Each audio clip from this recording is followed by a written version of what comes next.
Hey guys, it's Spilly and welcome back to Spill Sesh. Today, if you guys can't tell by the title, we're obviously talking about Shane Dawson. And honestly, I originally thought this was going to be in the Sunday special, but then I thought about it and there's actually way more tea in this video and just a lot to discuss in general, so I decided to just make a video on it. So let's dive right on into it. So if you guys watched my last video about Shane Dawson, he announced that he was going to be making a entirely new YouTube channel called Shane Glosson. And on this channel, he was going to be posting like makeup tutorials and reviews and just basically like other content that he didn't want on his main channel. A couple weeks later, he asked if we wanted to see like uncut footage from the series. And honestly, when he said that, I didn't know if he was being serious or not, because I just know that this series was really hard for Shane to get done and for him to edit, and he had a lot of sleepless nights and it brought him anxiety and all this stuff. So when I saw that he uploaded his very first video on Shane Glosson and it was the behind the scenes footage and the stuff that we didn't get to see in the series, I was shook, y'all. I was shook. Couldn't believe it. So the video was titled The End of the Beauty World, and before you guys are like, we're tired, y'all, I was too. Okay, I really thought the series was so long ago. I already bought the palette. Do I really care anymore? But then I remembered Shane is really good at editing, and I was like once again sucked in. So it started off by Shane talking about the break-in. Now, if you guys don't remember, in the trailer for the series, there was like a clip of somebody outside of the window, and we never got to see it in the series. And I was actually really happy that we got to see it here, because it was like a whole segment that was actually pretty interesting and really scary. So it turns out that there was somebody that was at their home. They like jumped the gate, got onto their property. They were knocking on all the windows. Shane had to call 911.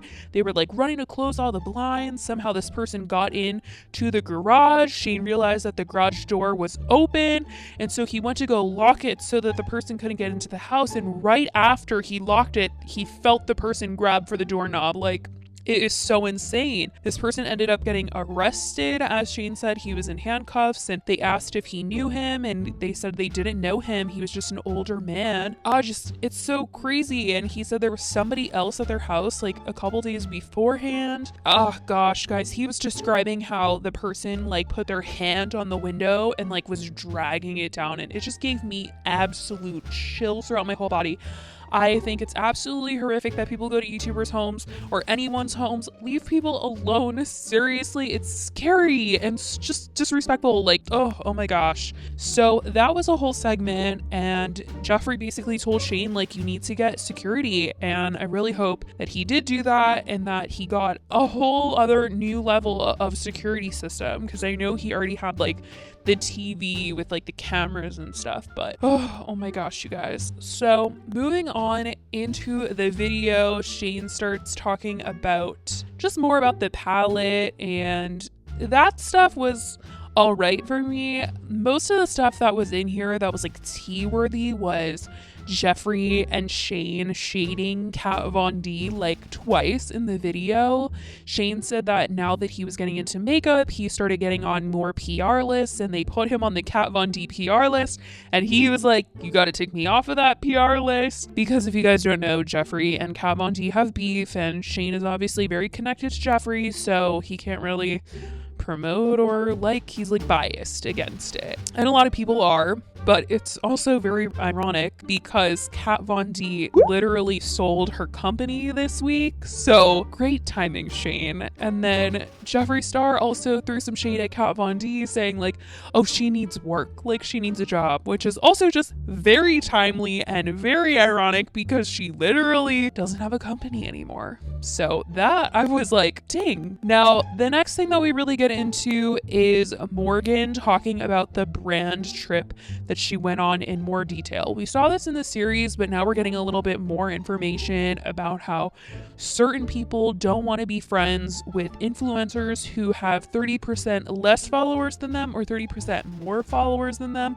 because they don't want to like overshadow each other, and then they don't want to associate with anybody that has less because they're not bringing anything to the table, they're not bringing new viewers. This is just like the most disgusting way of thinking. I think if you want to be friends with someone for who they are and how they treat you, not what number is on their Instagram account. That doesn't define a personality or how someone is going to treat me in any single form of the way. So I just found that so absolutely disturbing in my opinion, and I felt so bad for Morgan that she experienced this on a trip where she wasn't with anyone that she really was friends with and she was alone. And I'm just happy that, you know, she has her brother and Shane to like kind of go through being on social media with. She's people that understand and are going to be by her side. And she's also nominated for a Shorty Award, so go Morgan. And you guys, obviously it wasn't going to be a scandal if we didn't talk about the Jaclyn Hill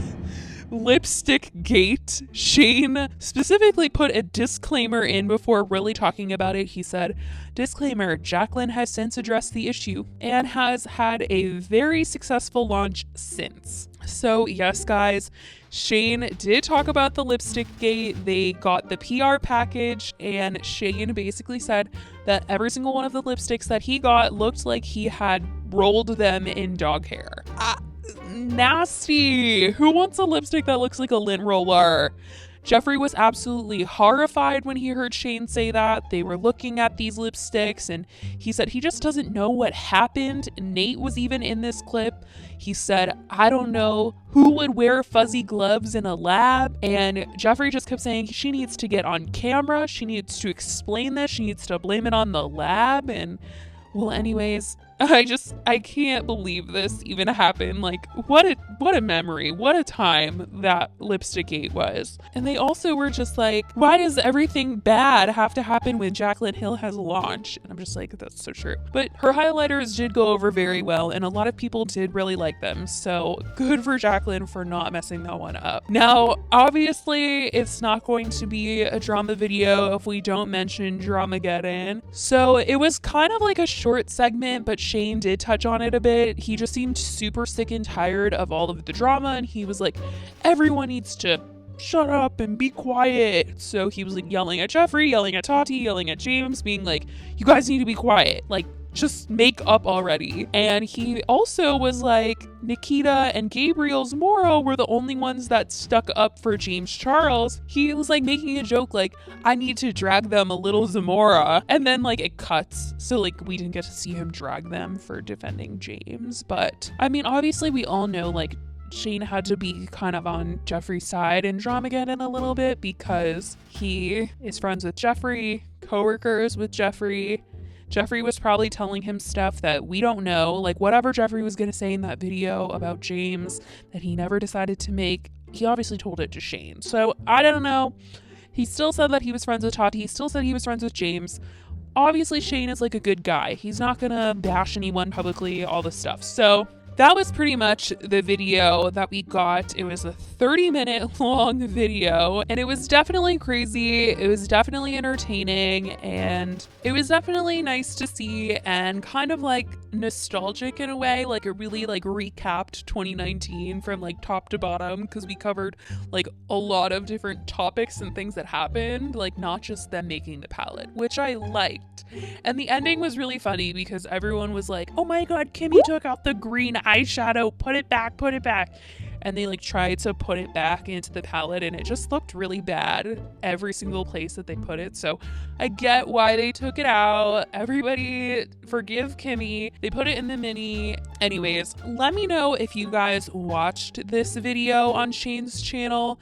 And I'm really curious as to whether or not you guys liked that he uploaded this content, if you even knew he had a new channel. I know a lot of people were like, we like this, but we miss his conspiracy videos. And I saw a lot of people comment saying that they miss his old videos and that this beauty stuff is just, it's entertaining, but it's not who they like Shane as or subscribe to him for. I don't know, guys. I think Shane makes a lot of things entertaining. Let me know if you guys like the conspiracy theory videos better. Anyways, I love you guys so much, and I will talk to you in the next video. Bye, guys!